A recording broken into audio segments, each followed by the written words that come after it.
Hello friends, स्वागत है आप सभी का आज के इस व्याख्यान में। आज का हमारी चर्चा का विषय है मीडिया एवं लोकतंत्र। जो मीडिया की भूमिका है और विशेष रूप से जो लोकतांत्रिक व्यवस्था में मीडिया की भूमिका है वो किस प्रकार की है और जनता की क्या अपेक्षाएं हैं लोकतांत्रिक व्यवस्था में, आज हम इस पर चर्चा करेंगे। मैं प्रोफेसर अनुपम शर्मा, अध्यक्ष राजनीति विज्ञान एवं मानवाधिकार विभाग, इंदिरा गांधी राष्ट्रीय जनजातीय केंद्रीय विश्वविद्यालय से संबद्ध हूँ। तो जो मीडिया की भूमिका है, मीडिया की भूमिका विशेष रूप से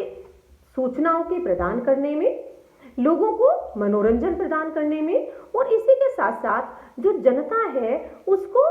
जागरूक करने में, शिक्षित करने में मीडिया की भूमिका पाई जाती है। जब हम लोकतांत्रिक व्यवस्था की बात करते हैं तो लोकतांत्रिक व्यवस्था में जो मीडिया की भूमिका है वह इससे और अधिक हो जाती है, क्योंकि लोकतांत्रिक व्यवस्था में मीडिया को चौथे स्तंभ के रूप में जाना जाता है। जिस प्रकार से व्यवस्थापिका, कार्यपालिका, न्यायपालिका महत्वपूर्ण होते हैं, उसी प्रकार से चौथे स्तंभ के रूप में जो मीडिया की भूमिका है वो भी महत्वपूर्ण हो जाती है। क्योंकि जो मीडिया की पहुंच है वो मीडिया की पहुंच लगभग अगर हम कहें समाज के एक बड़े वर्ग तक पाई जाती है और हर बड़े वर्ग तक उसका जुड़ाव रहता है। जुड़ाव का माध्यम है प्रिंट मीडिया, इलेक्ट्रॉनिक मीडिया और अब जो सोशल मीडिया के रूप में मीडिया का एक बड़ा प्लेटफॉर्म उभर रहा है, उस प्लेटफॉर्म के माध्यम से भी समाज का बड़ा वर्ग अब मीडिया से जुड़ा हुआ है।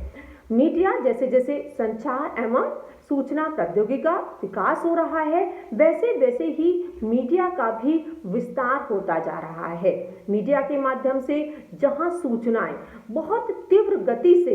एक स्थान से दूसरे स्थान पर कुछ लोगों से अधिक लोगों तक, एक देश से दूसरे देश तक अगर हम कहें कुछ ही सेकंडों में पहुंच रही हैं, तो ये मीडिया का एक बढ़ता हुआ स्वरूप है जिसमें कि जो सूचनाएं हैं उनका आदान और प्रदान बहुत तीव्र गति से हो रहा है। तो अब जो मीडिया की भूमिका है वह लोकतांत्रिक व्यवस्था में किस प्रकार की है, जनता की क्या अपेक्षाएं हैं, क्योंकि जो लोकतांत्रिक शासन व्यवस्थाएं हैं उनमें जो लोकतांत्रिक संस्थाएं हैं, जिन संस्थाओं का गठन किया जाता है वो लोकतांत्रिक संस्थाएं और अधिक मजबूती के साथ कार्य करती रहें, वहां पर भी मीडिया की भूमिका जो है वो बहुत महत्वपूर्ण हो जाती है। उन संस्थाओं में का जो अगर हम कहें उन संस्थाओं में जो प्रतिभागी है उसमें समाज के हर वर्ग के प्रतिभाग हो, वो संस्थाएं और अधिक लोकतांत्रिक रूप से कार्य करती रहें, उनकी जो प्रक्रिया है वह भी और अधिक लोकतांत्रिक हो। अर्थात संस्थाओं के साथ साथ प्रक्रियाओं के लोकतांत्रिकरण में भी जो मीडिया की भूमिका है उसको स्पष्ट रूप से देखा जा सकता है कि जो प्रक्रिया है वह मीडिया जिस प्रकार से चीजों को सामने रखता है, समाज में उन सूचनाओं को अवेलेबल कराता है, तो वहां पर जो मीडिया की भूमिका है वो और महत्वपूर्ण वहां पर हो जाती है। इसी के साथ साथ जो स्थानीय स्तर की संस्थाएं होती हैं लोकतांत्रिक स्तर पे, उनमें जो लोगों की सहभागिता है वह लोगों की सहभागिता को किस प्रकार से सुनिश्चित किया जाए, उन लोगों को किस प्रकार से आगे लेकर लाया जाए जिससे कि वो स्थानीय स्तर की जो संस्थाएं हैं वो और मजबूत हो सके और उनमें सभी लोगों की सहभागिता सुनिश्चित हो सके। जो इस प्रकार के समाज में आने वाले मुद्दे हैं, समस्याएं हैं, लोगों की अपेक्षाएं हैं, उनकी मांगे हैं, उनके लिए एक ऐसा प्लेटफॉर्म तैयार करना जहां पर के सभी लोगों की भागीदारी हो, वो डिबेट और डिस्कशंस कर सकें। और आज के समय में हम ये बेहतर तरीके से देख सकते हैं कि किस प्रकार से जो विभिन्न प्रकार के प्लेटफॉर्म हैं वो विभिन्न जो स्टेक होल्डर्स होते हैं उनको वो बुलाते हैं और वहां पर उन मुद्दों के ऊपर, उन समस्याओं के ऊपर अपना अपना पक्ष रखने के लिए उनको आमंत्रित करते हैं। इसमें जहां पर स्टेक होल्डर्स होते हैं वहीं उसके साथ साथ जो सरकार की तरफ से जो अपना पक्ष रखने वाले हैं वो उनको भी बुलाया जाता है, विशेषज्ञों को भी बुलाया जाता है। तो इस तरीके से ये एक ऐसा प्लेटफॉर्म है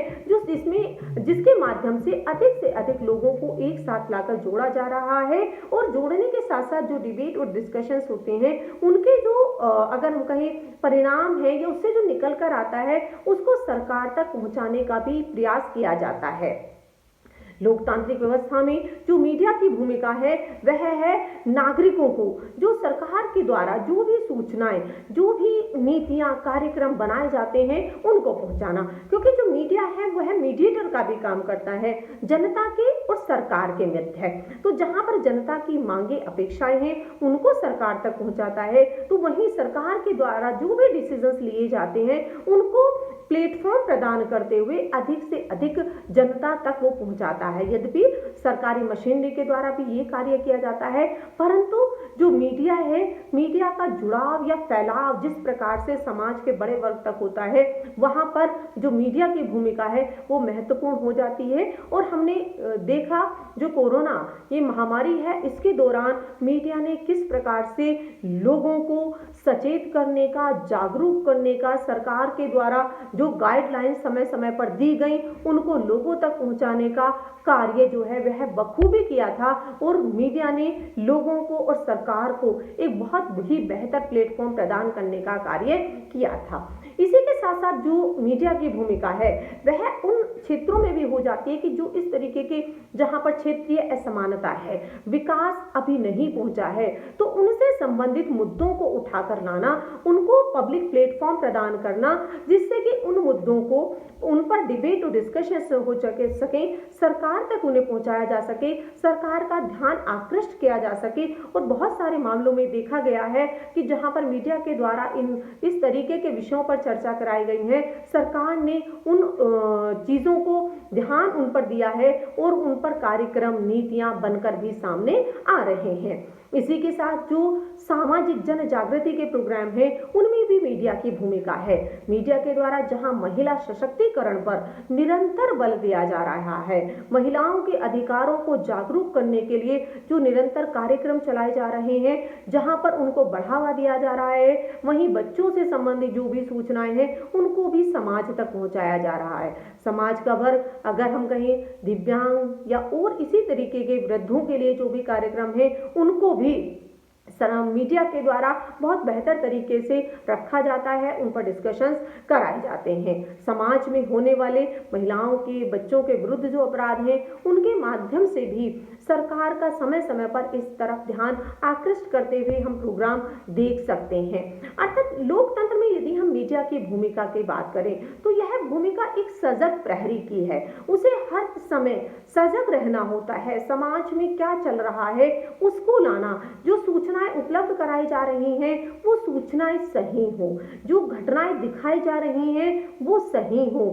क्योंकि जो लोकतांत्रिक व्यवस्था है, लोकतांत्रिक व्यवस्था में समाज का बड़ा एक भाग या बड़ी जनसंख्या इन्हीं सूचनाओं की, घटनाओं के आधार पर अपना परसेप्शन तैयार करती है, क्योंकि उनके पास सूचना प्राप्त करने के दूसरे साधन बहुत सीमित होते हैं। तो इन सीमित साधनों के कारण उनकी जो, अगर हम कहें, निर्भरता है वह मीडिया के ऊपर बहुत अधिक रहती है। तो मीडिया के द्वारा जो भी इस प्रकार की सूचनाएं, घटनाएं दिखाई जाएं, दी जाएं, उनका जो विश्वसनीयता है उसका ध्यान हमेशा रखा जाना चाहिए, जिससे कि लोगों को सही सूचनाएं प्राप्त हो सके। इसलिए जो मीडिया की भूमिका है वो एक सजग प्रहरी की है। वह उन पूर्वानुमानों के आधार पर भी चीजों को सामने लाती है कि समाज में क्या घटित होने वाला है। अगर दुनिया के किसी कोने में कुछ घटित हो रहा है तो उस विशेष प्रकार के समाज में या उस देश में उसका प्रभाव क्या हो सकता है, इसको भी मीडिया के द्वारा समय समय पर हाईलाइट किया जा सकता है,